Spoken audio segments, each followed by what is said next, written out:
Hello students, welcome to my class. আজি 5.2 exercise question number 16 or পৰা start কৰো। ইয়াত দিয়া আছে এটা সমান্তৰ প্ৰগতিৰ তৃতীয় পদটো 16 আৰু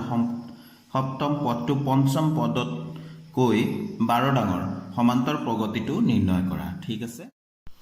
তো স্টুডেন্টস প্ৰথমতে লিখি ললো ধৰা হল AP টুৰ প্ৰথম পদ A সাধাৰণ অন্তৰ D। AP মানে জানাই সমান্তৰ প্ৰগতি, তাক আমি শৰ্টকাটত AP বুলি লিখিম। ঠিক আছে, যেহেতু ইংলিশত এৰিথমেটিক প্ৰগ্ৰেছন বুলি কয় হেতুৰ কাৰণে। তো দিয়া আছে তৃতীয় পদটো 16, তৃতীয় পদটো 16, ইয়াৰ পৰা আমি এফালে লিখি দিব পাৰো A + 2D, A3 মানে A + 2D ফৰ্মুলা মতে A + 2D = 16। ঠিক আছে, ইয়াৰ পৰা আমি A ৰ ভ্যালুটো উলিয়াই ৰাখো A = 16 - 2D, এটোক আমি 1 নম্বৰ বুলি দি থম। ঠিক আছে, আকৌ দিয়া আছে আৰু কি দিয়া আছে যে সপ্তম পদ তৃতীয়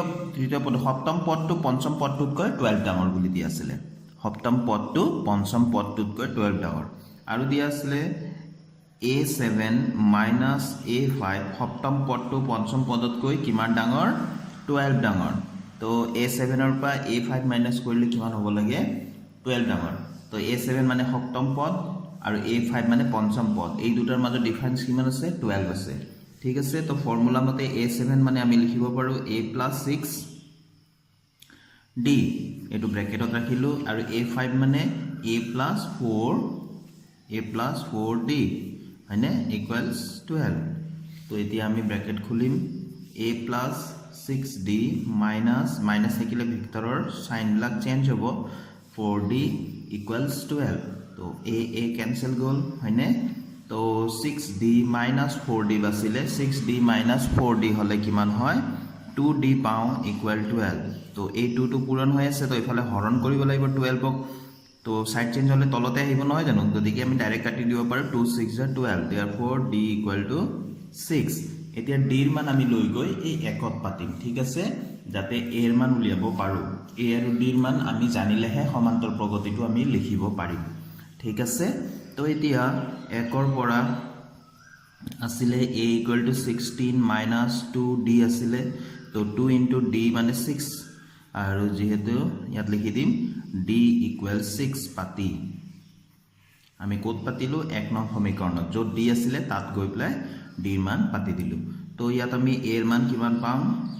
16 - 6 = 12, তো therefore A = 16 - 12 আমি পালো 4। ঠিক আছে, তো A ৰ মান যদি 4 আৰু D ৰ মান যদি 6 হয় তেনেহলে আমি সমান্তৰ প্ৰগতিটো লিখিব পাৰিম নহয় জানো। তো এতেকে সমান্তৰ প্ৰগতিৰ প্ৰথম পদটোতো A মানে কিমান হৈ গ'ল? 4 ন। তো দ্বিতীয় পদটো তৃতীয় পদটো এনেকে আমি লিখি যাম। এতেকে সমান্তৰ প্ৰগতি মানে শৰ্টকাটত লিখিম AP টুৰ প্ৰথম পদ A মানে আমি কিমান পালো? 4। তো দ্বিতীয় পদ কমা দিলে সুবিধা হ'ব, সোনকালে হ'ব। দ্বিতীয় পদ মানে আমি A2 লিখো, দ্বিতীয় পদ A2 মানে কি? A + D ফৰ্মুলা মতে। ঠিক আছে, A + D, A মানে 4 আৰু D মানে আছিলে 6 + 4 10 হ'ব। তৃতীয় পদ A3 মানে কিমান? A + 2D, A মানে 4 + 2 × D মানে 6 আছিলে। তো আমাৰ প্ৰথমতে পূৰণৰ কাম কৰিম, 4 + 6 = 12 = 16। তো তিনিটা পদ হৈ গ'ল, তিনিটা পদ যদি আমি উলিয়াই দিওঁ বাকি কেইটা উলিয়ালে হ'ব, এনেকে যাব। এতেকে AP2 হ'ব, AP2 হ'ল বা হ'ব এনেকে লিখিম। কি আছে আমাৰ? 4 10 16 ডট দিব লাগিব, কাৰণ কিমানটা পদ আছে আমি নাজানো। AP2 আমাক নিৰ্ণয় কৰিব দিছে, প্ৰথম তিনিটা পদ উলিয়ালো, পিছৰ কেইটা এনেকে ডট দি দিম। ঠিক আছে, তো এইটো হৈ গ'ল আমাৰ আনসাৰটো। ঠিক আছে, তো আমি নেক্সট কুৱেশ্যনত যাম। আমি নেক্সট কুৱেশ্যন লৈছো 17 কুৱেশ্যনটো 3 8 13 ডট এনেকে 253 এই সমান্তৰ প্ৰগতিটোৰ শেষৰ ফালৰ পৰা 20তম পদটো নিৰ্ণয় কৰা। ওলোটাকৈ প্ৰথমতে লিখি ললো প্ৰদত্ত AP2 3 8 13 এনেকে ডট 253 এইটো দিয়া আছে নহয় জানো। এতিয়া এই AP2 ভালকৈ লক্ষ্য কৰা কিমানকৈ বাঢ়ি গৈছে। 3 আছে 8 আছে মানে 5 বাঢ়িলে। 8ৰ পিছত 13 তাৰমানে আকৌ 5 বাঢ়িলে এনেকৈ তাৰমানে কমন ডিফাৰেন্সটো এনেকৈ সিধা সিধি গ'লে মানে কি আছে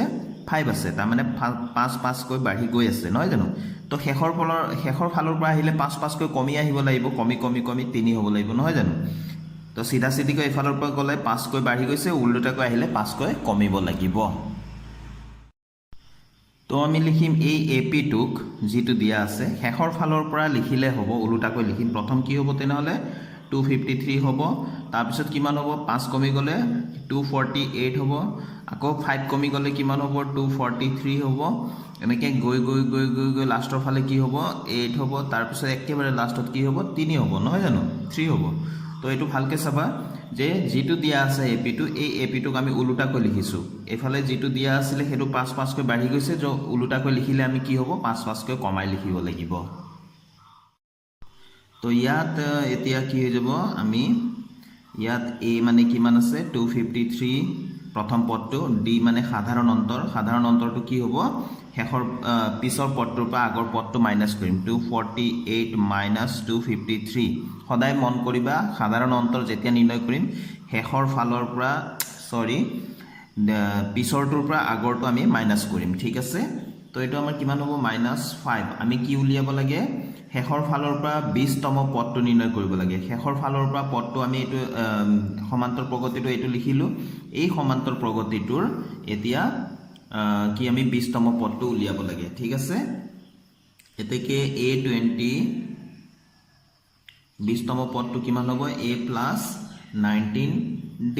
হয়নে এটো যেহেতু বুলি লিখিলো যেহেতু তো আমি জানো a20 মানে a + 19d a মানে কি আছে 253 plus 19 into d মানে কিমান আছে -5 ঠিক আছে 253 এটো আমি মাল্টিপ্লাই কৰিম প্লাস মাইনাস মাইনাস হ'ব তো কিমান হ'ব ঠিক আছে 19 যে 95 নহয় জানো তো 253 - 95 কিমান হ'ব 158 হ'ব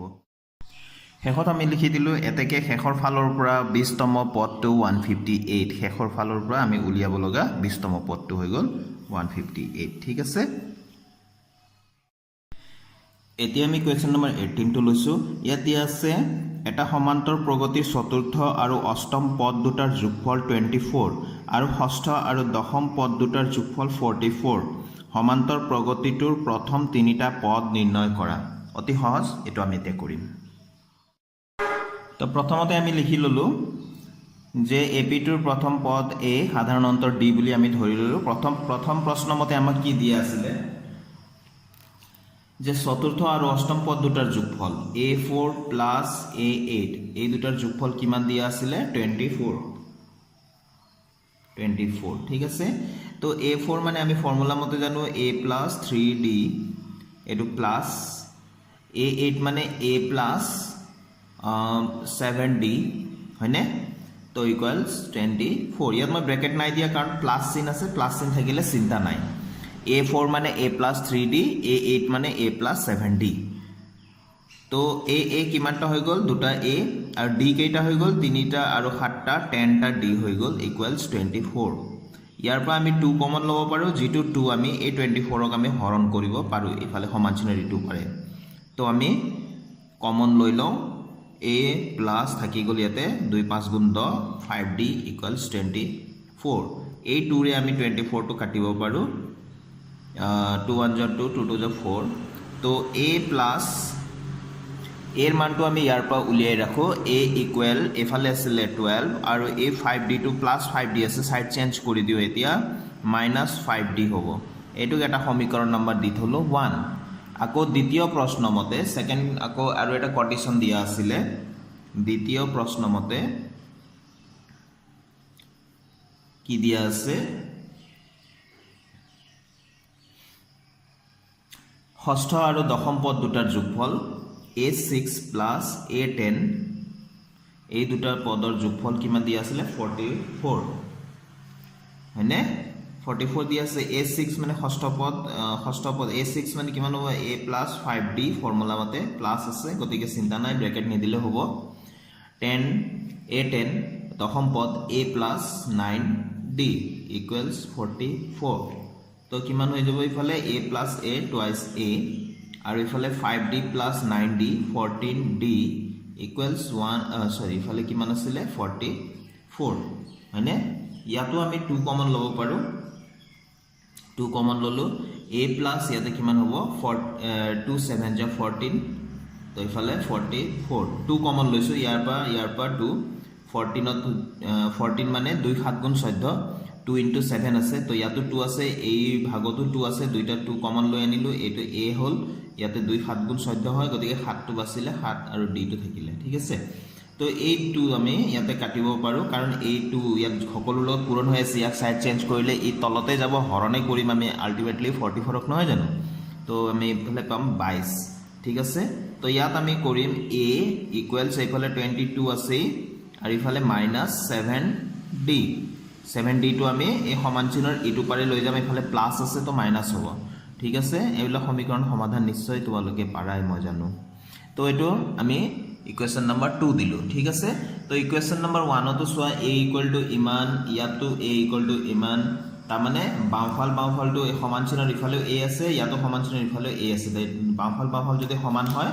তেনেহলে সোঁফাল কেটাও সমান হ'ব মই পেজটো টাৰ্ন কৰিম এতিয়া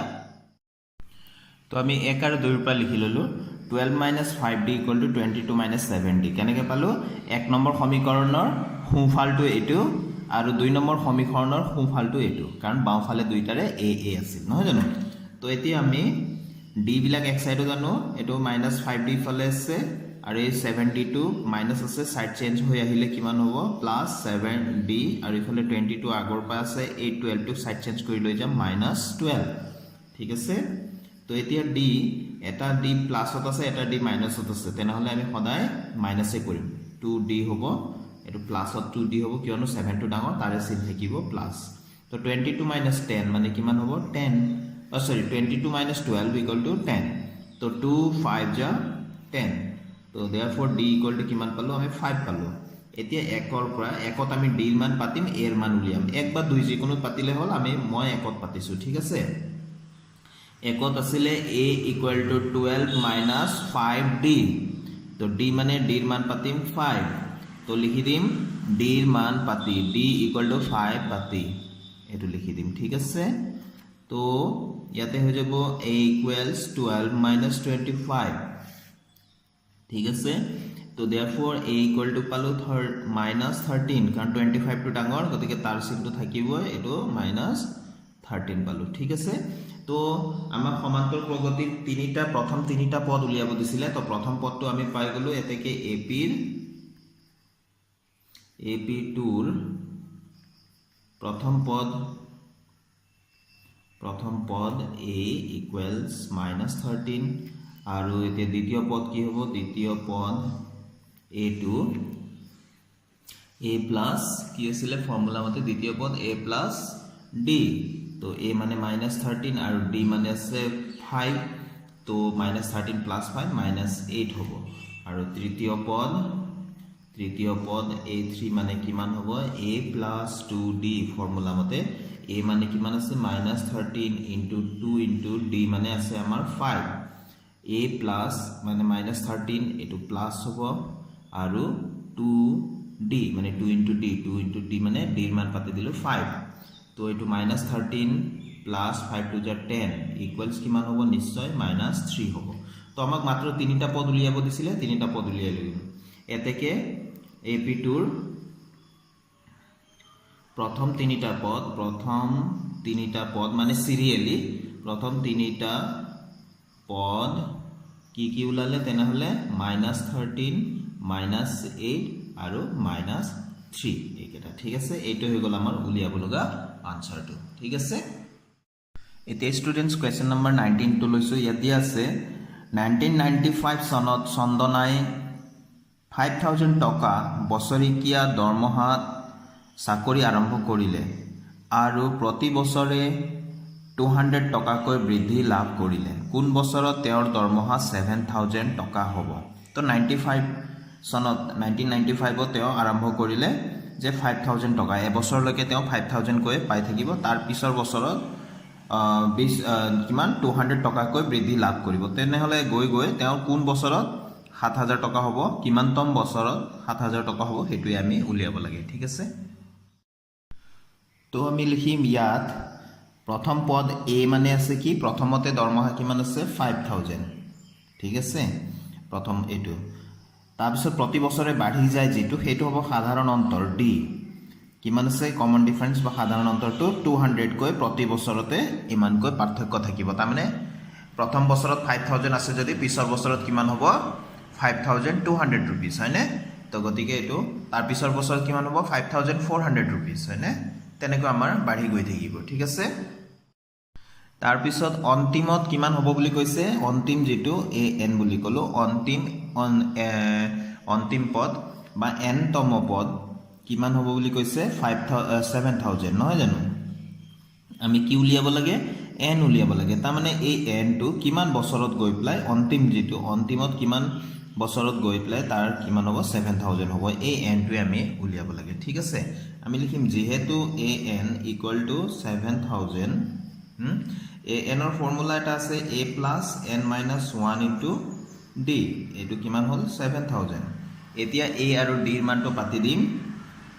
a এৰ মান আছে আমাৰ 5000 হয়নে a এর মান আছে 5000 plus n minus 1 into d আছে কিমান 200 তো ইকুয়াল 7000 এতিয়া এই 5000 ক আমি সাইড চেঞ্জ কৰি দিম n মাইনাস 1 ইনটু 200 জেনেকে আছে তেনেকৈ থাকিল তো 7000 মাইনাস 5000 ঠিক আছে তো এতিয়া আমি ইয়াৰ পৰা আমি বিয়োগ কৰি পামে এতিয়া কিমান পাম আমি 2000 পাম নহয় জানো এই 200 টো কেতিয়া সাইড চেঞ্জ কৰিম একেলগে দুটা কাম কৰিম এটো বিয়োগ কৰিলো পালো 2000 এই 200 টো পূৰণ হৈ আছে আমি কি কৰিম হৰত নিম ঠিক আছে শূন্য দুটা কাটি দিলো প্ৰথমতে তো 2 10 যা 20 তো n ইকুয়ালস কিমান হ'ব এতিয়া ইফালে 10 আছে ইফালে -1 টো ইফালে লৈ গলো +1 হল therefore n equals 11 নহয় জানো n equal কিমান পালো 11 তো এতেকে শেষত লিখিম তো শেষত লিখি দিলো এতেকে 11 তম বছৰত তেওঁৰ দৰমহা 7000 টকা হ'ব ঠিক আছে একদম সহজ নেক্সট কোৱেশ্যনত যাম লাষ্ট কোৱেশ্যন এটা আছে 5.2 এক্সাৰসাইজৰ ইয়াত আছে এতিয়া ৰামচৰণে কোনো এটা বছৰত প্ৰথম সপ্তাহত 5 টকা সঞ্চয় কৰিলে আৰু প্ৰতি সপ্তাহত সঞ্চয়ৰ ধন 1.75 টকাকৈ বঢ়াই গৈ থাকিলে এনতম সপ্তাহত তেওঁৰ সাপ্তাহিক সঞ্চয়ৰ পৰিমাণ 20.75 টকা হলে এনৰ মান নিৰ্ণয় কৰা একেবাৰে আগৰ নিচিনাই ঠিক আছে তো লিখিলো ইয়াত a প্ৰথম পদটো কিমান টকাৰ পৰা আৰম্ভ কৰিব 5 ঠিক আছে d কিমান টকাকৈ বঢ়াই গৈ থাকিব 1.75 টকা কেটা নি লিখিলে হ'ব আৰু শেষত কিমান হ'বগৈ a n টো কিমান হ'বগৈ 20.75 ইমান টকা হ'বগৈ লাগে তাৰ পিছত এই n কিমান দিনত গৈ বা কিমান সপ্তাহত গৈ ইমান টকা হ'বগৈ এইটো a n ৰ মানটো উলিয়াব লাগে ঠিক আছে তো যেহেতু a n টো দিয়া আছে 20.75 তো আমি a n মানে a plus n minus 1 into d equals 20.75 এর মানটো এটা পাতি দিম আমি এর মান আমি কিমান পাতিম উপৰত জি আছে 5 plus n minus 1 into d d এর মান কিমান আছে 1.75 equals 20.75 হয়নে তো এইটো এতিয়া আমি প্ৰথমতে 5 টো আমি সাইড চেঞ্জ কৰিম n minus 1 into 1.75 যেনেকৈ আছে তেনেকৈ লিখি দিলো 20.75 এই 5 টো আমি সাইড চেঞ্জ কৰি লৈ আহিলে তো ইয়াতে -5 লিখিম ঠিক আছে তো এতিয়া n - 1 ইকুৱেলস এই 1.75 টো সাইড চেঞ্জ কৰি দিও এতিয়া 1.75 একেলগে ইয়াৰ কামটো কৰি দিও 20.75 ৰ পৰা -5 কৰিম তো 5 টো হল গোটা সংখ্যা ইয়াৰ গোটা পাৰ্টটো কি হৈ গল 20 আৰু ইফালে দশমিকৰ পিছৰ পাৰ্টখিনি 0.75 তো গোটাৰ পৰা গোটাটো মাইনাস কৰিম 20 ৰ পৰা 5 গলে 15 আৰু 0.75 আছে তাৰ মানে কথাটো হল তোমালোকে যোগ বিয়োগ জানা সাগে তথাপিও কাৰোবাৰ কনফিউজন আছে যদি মই কৈ দি আছো তোমালোকৰ কনফিউজনটো দূৰ হৈ যাব 20.75 গোটা সংখ্যাটো কেতিয়াও এটো 5 মাইনাস কৰিব লাগে 5 আমি ইয়াত নি লিখো 5 ইয়াত লিখিম দশমিকৰ তলত দশমিক দিম যিমান লাগে তোমাক দশমিকৰ পিছত শূন্য লব পাৰিবা আমাৰ দশমিকৰ পিছত ইয়াত দুটা অংক আছে গতিকে দুটা শূন্য লম ঠিক আছে মনত ৰাখিবা গোটা সংখ্যা মানে দশমিকৰ তলত লিখি কেতিয়াও প্লাস মাইনাস নকৰিম আমি পূৰণৰ কথা বেলেগ পূৰণত আমি য'ত হ'লেও লিখি পূৰণ কৰিব লাগে আৰু দুইটা লাইনতে যিমানটা দশমিক আছে গন্তি কৰি দশমিকটো আমি বহাব লাগে সেইটো পিছত তো এতিয়া আমি যোগ বিয়োগৰ কথা কৈ আছোঁ যোগ বিয়োগত গোটা সংখ্যাবিলাক সদায় গোটা সংখ্যাৰ তলতে বহাবা দশমিক সংখ্যা যিবিলাক আছে ইয়াত দুটা পাৰ্ট থাকে এটা হৈ গ'ল গোটা পাৰ্ট এটা হৈ গ'ল দশমিকৰ পাৰ্ট গতিকে গোটাটো গোটাৰ পৰাই প্লাছ বা মাইনাছ হ'ব তো ইয়াতে 5ৰ পৰা 0 গ'ল 5 হ'ব 7ৰ পৰা 0 গ'ল 7 হ'ব 20ৰ পৰা 5 গ'ল 15 তো সেইকাৰণে 15.75 ঠিক আছে তো এতিয়া আমি n-1 এতিয়া ওপৰতো দশমিকৰ পিছত দুটা অংক আছে তলতো দশমিকৰ পিছত এতিয়া আমি লক্ষ্য কৰিলে দেখা পাওঁ ইয়াত যে দশমিকৰ হৰ আৰু লব দুইটাতে দশমিকৰ পিছত ইয়াতো দুটা অংক আছে ইয়াতো দশমিকৰ পিছত দুটা অংক আছে গতিকে আমি দশমিকটো আমি ৰিমুভ কৰি দিব পাৰো 175 এইটো 1575 তাৰ মানে এশৰে তলে ওপৰে আমি পূৰণ কৰি দিলো বা আমি আটাইতকৈ সহজত মনত ৰাখিবলৈ হলে দুইটা সংখ্যাতে দশমিকৰ পিছত একে সংখ্যক অংক আছে ইয়াতো দুটা আছে তো দুটা যদি আছে দশমিক আমি একেলগে উঠাই দিব পাৰো ঠিক আছে এতিয়া আমি এটো আমি কাটাকুটি কৰিব দিব পাৰো আমি 5 দি স্টাৰ্ট কৰা 5 3 যা 15 শেষত যদি 5 অংকটো আছে 5 এৰে হৰণ যাব ইয়াতো 5 আছে ইয়াতো 5 আছে 5 এৰে হৰণ যাব তো 5 3 যা 15 লাগিছিল 17 2 থাকি গল 2 and 5 5 হৈ যা 25 নহয় জানো এতে 5 3 যা 15 আৰু এটো 7 আছে 5 1 যা 5 7 লাগিছিল 5 হে পালো 2 বাকি আছে 2 আৰু 5 25 হল আকৌ 5 5 যা 25 ঠিক আছে আকৌ 5 5 আছে 5 দি কাটিম 5 7 যা 35 ইয়াতে আমি কাটিম 5 6 যা 30 তাৰ পিছত 1 বাকি থাকি গল কাৰণ 31 আছিল 30 এ পালো 15 হল 5 3 গুণ 15 7 9 যা 63 এনেকে 5 দি দুইফালে কাটি শেষত লাষ্টত 7 দি 63 9 টাইম তো আমি এই হৰণ পূৰণ যোগ বিয়োগ বিলাক যিমান পাৰা নিজে প্ৰেক্টিস কৰিবা এটো কাৰো পৰা চাই এনেকে লিখি নিদিবা যে এটো কাটিছে শেষত 9 লিখিছে এটো কাটিছে এটো নহয় নিজে কৰিব লাগে মই কথাবিলাক কৈ দিলো যে পাছেৰে হৰণ কৰি যাবা তলে ওপৰে ইয়াকো পাছেৰে কৰিবা ইয়াকো পাছেৰে কৰিবা যিকেটা থাকিলে শেষত তুমি নিজে গম পাই যাবা ঠিক আছে তো n ইকুৱেল ইফালে 9 থাকিলে a - 1 টো সাইড চেঞ্জ কৰি লৈ যাম +1 হল therefore n equal to 10